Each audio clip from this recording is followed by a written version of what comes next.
So we've looked at the Kabbalistic cross and the Lesser Banishing Ritual of the Pentagram, together with an alternative to the LBRP. So now what I want to do is have a look at the Star Ruby, which was Crowley's version of the Lesser Banishing Ritual of the Pentagram. So let's get straight into it.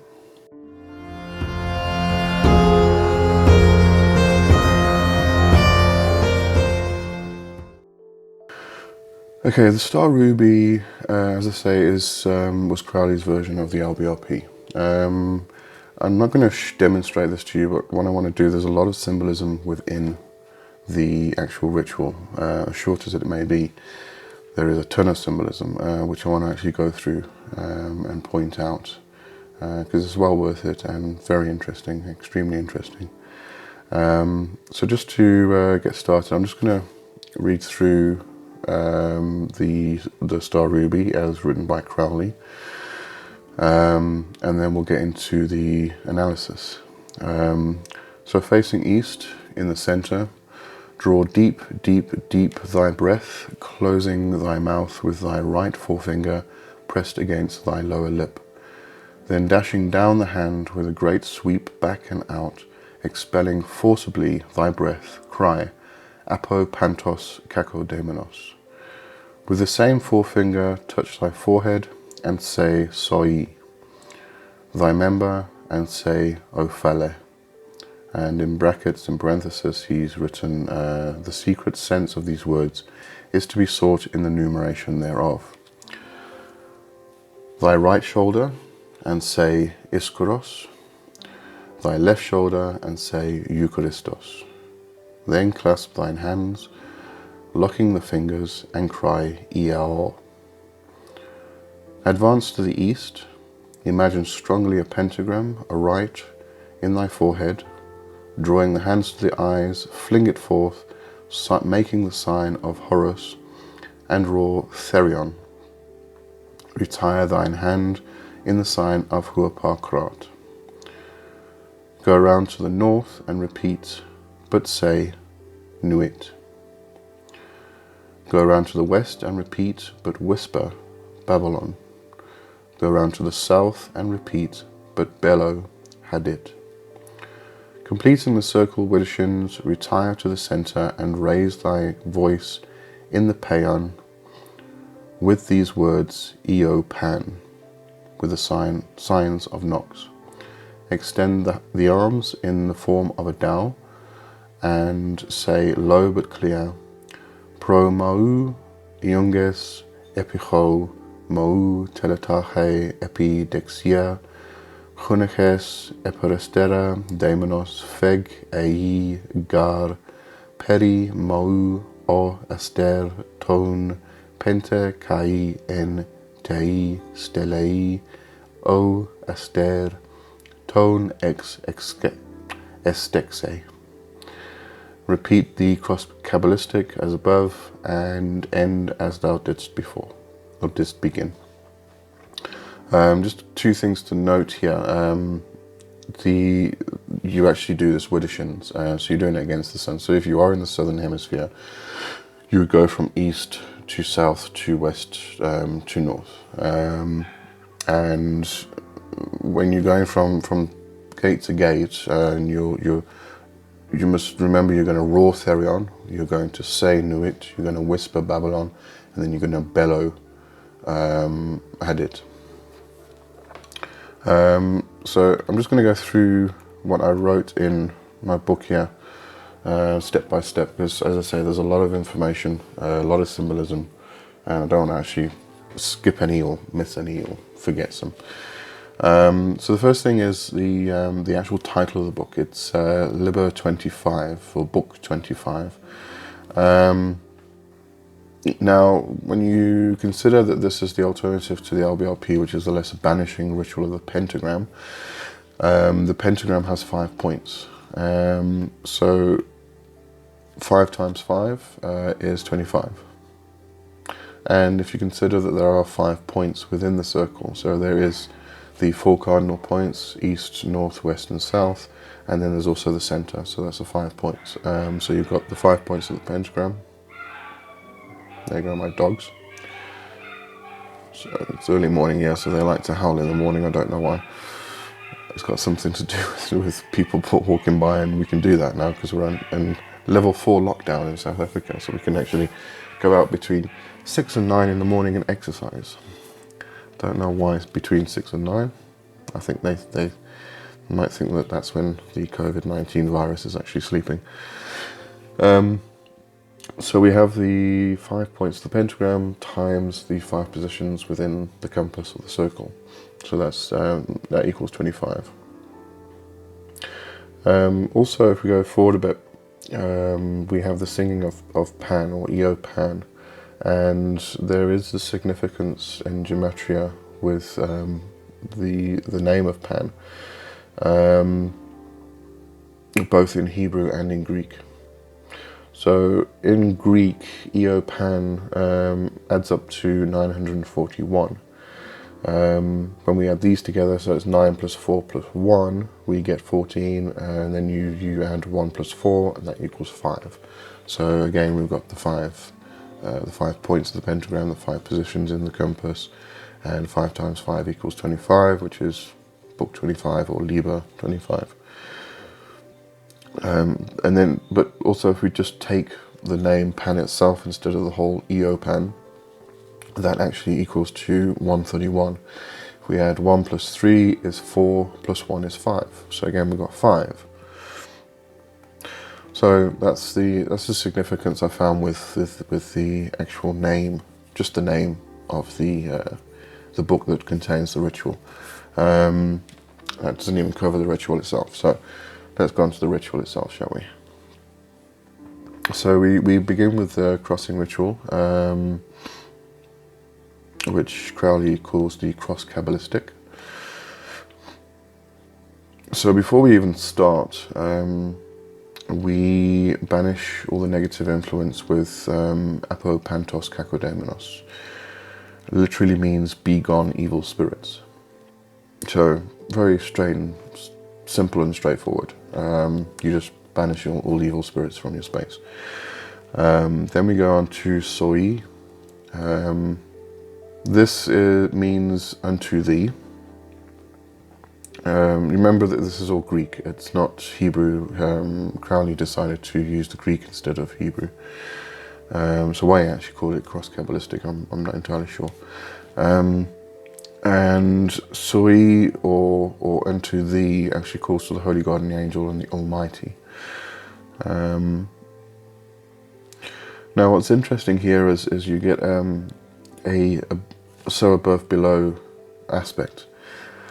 Although Soi is a call to the great architect or to Keter on the Kabbalistic tree of life, so it would be your crowning position.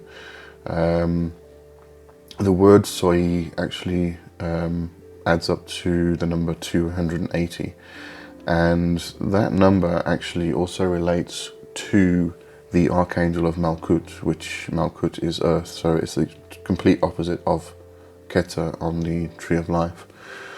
That Archangel of Malkut is Sandalphon. So this kind of reminds us that Malkut is in Keter and Keter is in Malkut. So it's the as above, so below, as above, or as below, so above.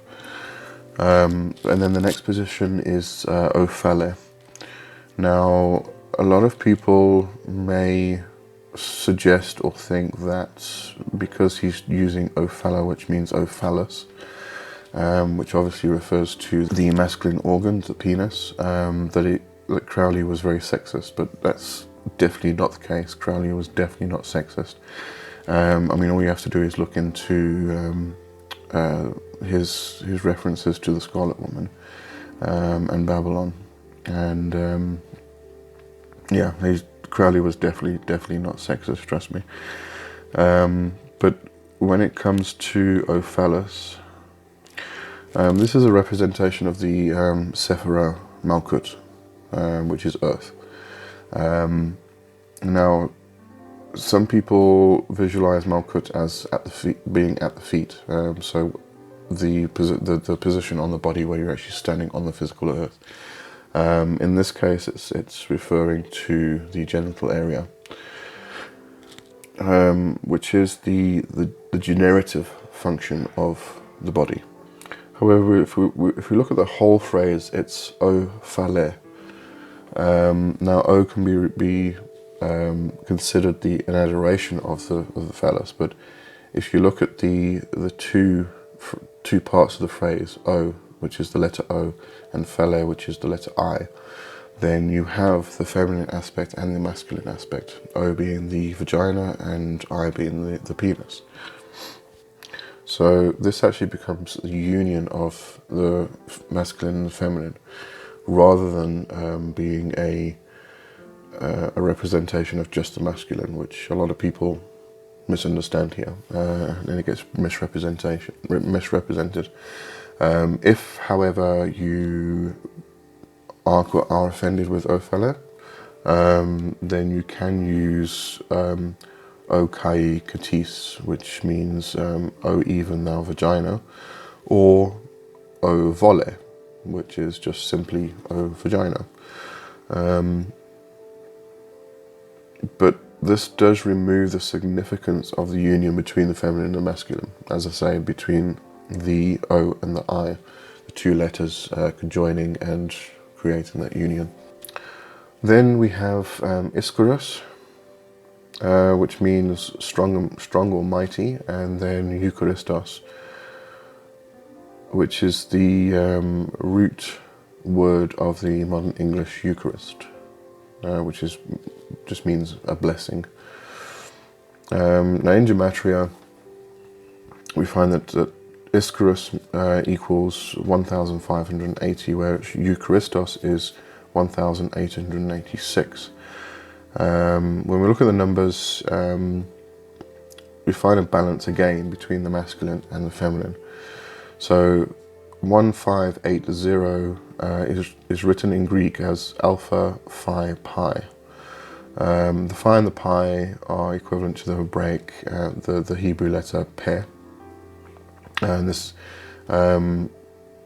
represents or is equal to Mars, and alpha in alpha phi pi represents the primal energy of life, and then 1886 from Eucharistos can be seen as 2 times 23 times 41, and here 23 is a numerical value of the Hebrew word chia, which means life, and 41 is that of am, which means mother. Sorry, mother. So both words represent life, but in the one we have the masculine in Mars and the feminine in mother. So there we have the balance of the masculine and feminine and a representation of life, just through the words ischoros and eucharistos. Now the cross then concludes with I-A-O, and this is very significant. In fact, I wrote about this in my previous book. Oh, sorry, I'm giving up smoking. I've got a patch on it. It's getting a bit itchy this morning. Where was I? Oh yes, so I actually wrote about this in The Reality of Things, my previous book. I-A-O is representation of Isis, Apophis and Osiris. And the numerical value here is 811. Now, if we go back to Crowley's Book of the Law, we have the father and the mother, which is Hadit and Nuit. And also you see it as we're going through the gates with the names. And Hadit equates to the number 8, and Nuit to the number 11. So here we have 8 and 11, 811, which is the number as I just mentioned of I-A-O, which is the representation of mother, father, son. Now there is a long discussion of this in Crowley's Magick in Theory and Practice, but To put it into his own words, just shortly. It will now be understood that this formula of ERO is a formula of Tiferet on the Tree of Life. The magician who employs it is conscious of himself as a man liable to suffering and anxious to transcend that state of becoming one with God. It will appear to him as a supreme ritual, as the final step. So in many ways this is actually leading towards knowledge and conversation with the Holy Guardian Angel, because the Holy Guardian Angel is found in Tiferet. And obviously, if you look into Crowley's work, I mean, the knowledge and conversation with the Holy Guardian Angel was one, probably the main goal before continuing on to Ascension and ascending through the ethers. But that was the knowledge and conversation with the Holy Guardian Angel was probably the main aim for the great work. Could be wrong there. Some people may argue with me there, but it's how that's how I see it at the moment and how I've seen it in the past. So that's why I'm saying it. So excuse me if I'm wrong. That's my interpretation. Okay, then we move on to the actual circle and calling the divine names of the gates. Now, whereas in the LBRP you drew the pentagram and imagined it as blue flame, in the Star Ruby you're going to imagine the pentagram in your forehead, and it's fiery red and not fiery blue.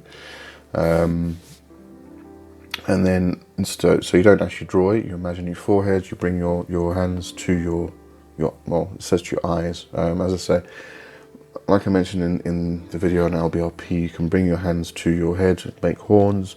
You can bring your hands to your forehead. You can do a triangle of manifestation, whatever feels comfortable for you. Okay, and then you project it forward in the sign of the Enterer.